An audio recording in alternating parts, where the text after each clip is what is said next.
Crime thriller ಅಥವಾ investigative ಥ್ರಿಲ್ಲರ್ಗಳು ಅಂದ್ರೆ ಅವೊಂಥರ ನಮ್ಮ ಡೈರೆಕ್ಟರ್ಗಳಿಗೆ ಕಮೆಂಡಬಲ್ ಆಪ್ಷನ್ ಇದ್ದಂಗೆ, ಸ್ಪೆಷಲಿ ಡೆಬ್ಯೂ ಮಾಡ್ತಾ ಇರೋಂಥವ್ರಿಗೆ. ಅಂಡ್ ಆ ಪರ್ಟಿಕ್ಯುಲರ್ ಜಾನರ್ ನಾಡಿ ಬರೋ ಸಿನಿಮಾಗಳಿಗೆ ಕೊರತೆ ಅನ್ನೋದೇ ಇರಲ್ಲ. ಅಷ್ಟು ಕಂಟೆಂಟ್ಗಳು OTT ಹಾಗೆ ಥಿಯೇಟರ್ಗಳಲ್ಲಿ ರಿಲೀಸ್ ಆಗ್ತಾನೆ ಇರ್ತವೆ.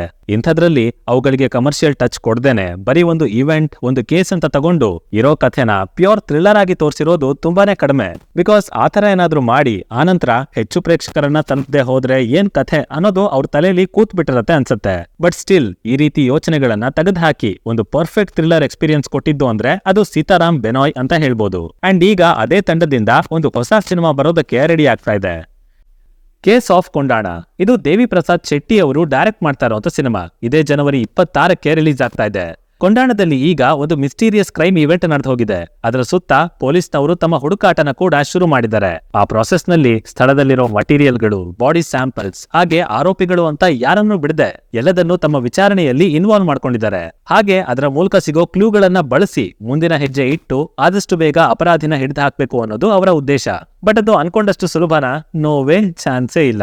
ಬಿಕಾಸ್ ಒಂದು ಕಡೆ ಅಪರಾಧಿ ತಾನು ಯಾವುದೇ ರೀತಿ ಹಿಂಟ್ ಬಿಟ್ಕೊಡ್ದೆ ತನ್ನ ಕೆಲಸನ ನೀಟಾಗಿ ಮಾಡಿ ಮುಗಿಸಿದ್ದಾನೆ. ಅಂಡ್ ದೆನ್ ಈ ಕಡೆ ಪೊಲೀಸ್ನವ್ರು ಏನ್ ಮಾಡ್ತಾ ಇದ್ದಾರೆ, ಅವರ ನಿರ್ಧಾರಗಳೇನು ಅನ್ನೋದನ್ನ ಪ್ರತಿ ಹಂತದಲ್ಲೂ ಟ್ರ್ಯಾಕ್ ಮಾಡ್ಕೊಂಡು ಬರ್ತಾ ಇದ್ದಾನೆ. ಅದರ ಜೊತೆಗೆ ಈ ಕೇಸಲ್ಲಿ ಪ್ರೈಮ್ ಸಸ್ಪೆಕ್ಟ್ ಆಗಿರೋ ವ್ಯಕ್ತಿ ಕೂಡ ತಪ್ಪಿಸ್ಕೊಂಡು ಹೋಗ್ತಾ ಇದ್ದಾನೆ. ಸೊ ಅವನನ್ನ ಹುಡುಕಿ ತರಬೇಕು, ಕೇಸ್ನ ಆದಷ್ಟು ಬೇಗ ಅಂದ್ರೆ ಒಂದು ರಾತ್ರಿಯೊಳಗೆನೆ ಸಾಲ್ವ್ ಮಾಡಬೇಕು. ಅಂಡ್ ಮುಖ್ಯವಾಗಿ ಅಪರಾಧಿ ಯಾವ ಕಾರಣಕ್ಕೂ ಮಿಸ್ ಆಗಬಾರ್ದು. ಸೊ ಇಷ್ಟೆಲ್ಲ ಚಾಲೆಂಜಸ್ ನ ನಮ್ಮ ಪೊಲೀಸರು ಹೇಗ್ ಫೇಸ್ ಮಾಡ್ತಾರೆ ಅಂಡ್ ಆಗಿರೋ ಕ್ರೈಮ್ ಏನು ಅನ್ನೋದನ್ನ ನಾವು ಸಿನಿಮಾ ನೋಡೇ ತಿಳ್ಕೋಬೇಕು.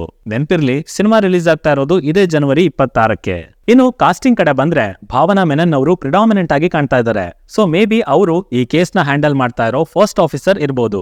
ಇನ್ನು ವಿಜಯ್ ರಾಘವೇಂದ್ರ ಅವ್ರ ಬಗ್ಗೆ ನಾನು ಯಾವಾಗ್ಲೂ ಹೇಳ್ತಾ ಇರ್ತೀನಿ, ಸರಿಯಾಗಿ ಬಳಸ್ಕೊಂಡ್ರೆ he is the most versatile and most capable actor ಅಂತ.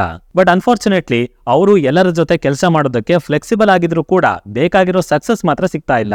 ಆದ್ರೆ ಸೀತಾರಾಮ್ ಬೆನಾಯ್ ಮೂಲಕ ಒಂದೊಳ್ಳೆ ಪಾಸಿಟಿವ್ ವರ್ಡ್ ಆಫ್ ಮೌತ್ ಸಿಕ್ಕಿತ್ತು. ಅಂಡ್ ಈಗ ಕೇಸ್ ಆಫ್ ಕೊಂಡಾಣ ಕೂಡ ಒಳ್ಳೆ ಥ್ರಿಲ್ಲರ್ ಆಗತ್ತೆ ಅಂತ ಅನಿಸ್ತಾ ಇದೆ. ಇದರ ಹೊರತಾಗಿ ಖುಷಿ ರವಿ ಅವರು ಡಾಕ್ಟರ್ ಆಗಿ ಅಥವಾ ಫೊರೆನ್ಸಿಕ್ ಆಫೀಸರ್ ಆಗಿ ಕಾಣಿಸ್ಕೊತಾ ಇದ್ದಾರೆ. ಹಾಗೆ ರಂಗಾಯಣ ರಘು ಅವರು ಸುಪೀರಿಯರ್ ಆಫೀಸರ್ ಪಾತ್ರನ ಮಾಡ್ತಾ ಇರ್ಬೋದು. ಬಟ್ ಇವೆಲ್ಲದರ ಮಧ್ಯೆ ಕ್ವೆಶನೇಬಲ್ ಆಗಿದ್ದು ಎರಡು ವಿಷಯಗಳು.